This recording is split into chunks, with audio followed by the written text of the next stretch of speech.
when and where is it going to end? Are we going to let the Israel Defense Forces continue the repeated killing of journalists? There is international law. There are guarantees that should be granted to journalists covering conflicts, and none of that seems to be applying.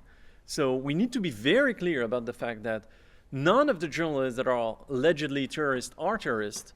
They are professional journalists working for legacy professional media, like, for example, Reuters or, for example, AP.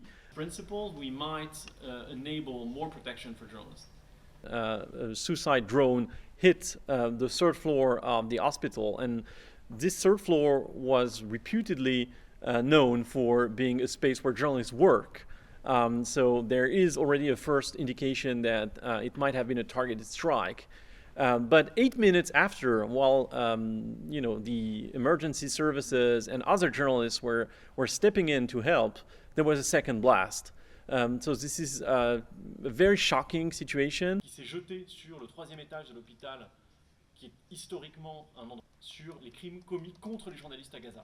Nous en appelons au Conseil de sécurité des Nations Unies pour... All these journalists are the victims of a smear campaign that is enabling the silence that sometimes we feel within the public space.